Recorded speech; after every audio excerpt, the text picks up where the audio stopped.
Erica. I think you did a good job with this overall. I think you got the concepts down pat, and I like how you wrote in your discussion posts about you were looking for shadows to find lighting. And I think you did a good job looking for natural light. I would challenge you to look for artificial light also. Even photographing in the evening, it doesn't have to be shot in a studio or anything. Maybe just go out in the evening where there's different mixtures of light, where you have street lights or something. This would be a good challenge for you to do color corrections with the white balance. Since it's like most of these were just photographed during the day, you didn't have to worry about that too much with your white balance settings. But practice with that also just to kind of get the hang of it in this class as you go forward. These pictures, composition wise are pretty interesting. You got some interesting subject matter. You also you have pretty good exposures. You are blocking up your shadows a little bit on some of these, and then a few of them your highlights are just a little bit blown out. So I'll show you how to just maybe work on that a little bit. Some photographers do this intentionally where they'll make their pictures real contrasty. But I would encourage you, especially starting out, to try to keep some details in your highlights and shadows. Learn how to control it a little bit better on the computer. When you go to print some of these, you don't want real blotchy looking areas in the shadows. You like to see a little detail in there. Especially with with the printer, it'll just get a big glob of black in that area, and it won't look as good. So let's go through these individually, and I'll just show you a couple little things how to fix these little minor changes. Overall, like I said, your exposures look pretty good. This is your only image where you shot it at ISO 1600. I don't know if this was a mistake or not, but you shot it at f14 at 3/20th of a second. You could lower that ISO down. I typically will shoot at 400 or 200 or 100, depending on how bright it is and if I'm using a tripod or not. ISO 400 is always like a kind of a good little medium ground that you can shoot under for a lot of different things. But your other images are all shot at ISO 100. So I'm not sure if this was a mistake or maybe one of the first pictures you took, or maybe you're just experimenting with your ISO. I don't know. I'm curious about that. Now this first image, I like the composition of it.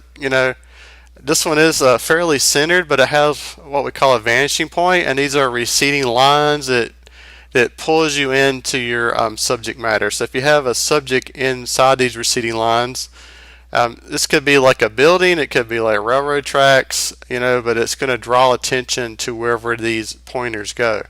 But you have your subject in the middle there. It's an interesting looking vantage point. The one thing I would watch out for is these blown out shadows and these bright hot spots on the highlights. So what we can't see is this person with the bike over here very well, and these trees are just really dark in there. Now with the raw file you'll have much better luck than with the JPEG, but I was going to show you a couple of things you can just check your images with.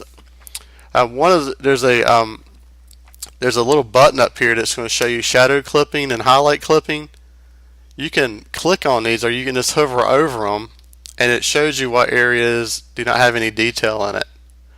And all of this can be fixed either with an adjustment brush. I can go in here and fix it, or I can use these highlights and shadow slider. So I'm going to use a highlight shadow slider for this real quick. So I'm going to hold down the option key. It does pretty much the same things as this does, but I'm just going to fix this real quick. Hold down the option key. I'm going to adjust your highlights and just take them over till that disappears, and then I'm going to take the shadow and go kind of the other way with it and just try to bring a little bit of detail back in there, maybe about right in there. So you can kind of see the difference in those.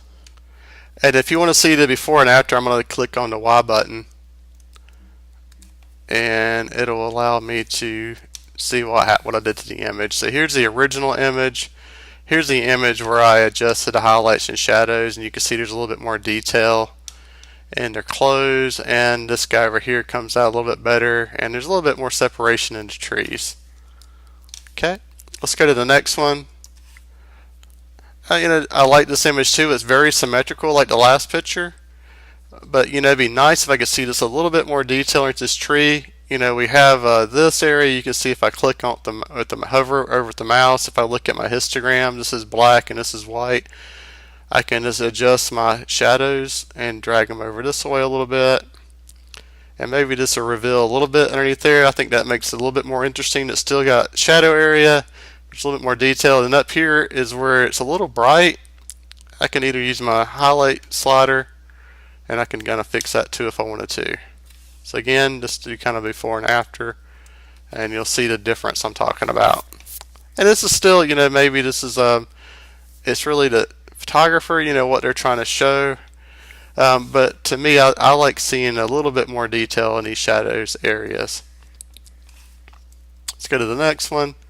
The same kind of thing. This one's a little bit underexposed, but I can just sit here with the shadows and drag this over to the right a little bit and just bring out a little bit more detail there.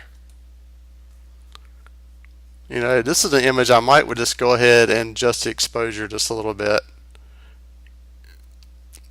and still bring that over a little.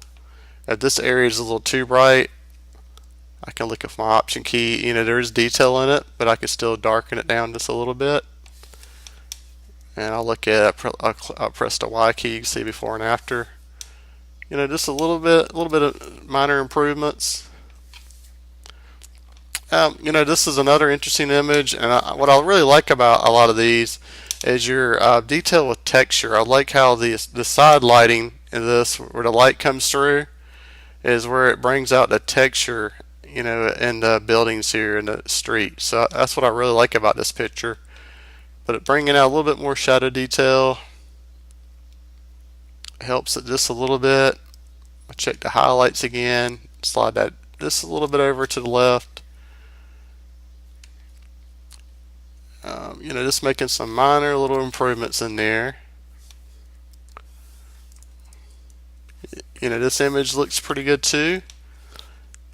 You could maybe, this is one we can maybe make it a little bit more contrast here. And this is where I might take the blacks and move them over a little bit. There's a little bit of a, there's no blockage really in there. There's a little bit in there. But what I'm usually looking for with my blacks or my darkest part of the image is like a little bit of an outline around my subject matter. And I can hold down the option key and you see you're getting that a little bit, so I might just take it over this a little bit more. And then maybe bump up the exposure just a little bit. And you can kind of see what I'm talking about. Again, this is just little minor things. And then the same with this one, maybe bring the shadows up a little bit. And maybe bring the highlights down a little bit and fix that. So kind of review what I did here. I can always hover my mouse over here or click on this area if I want it to show the area that shows clipping.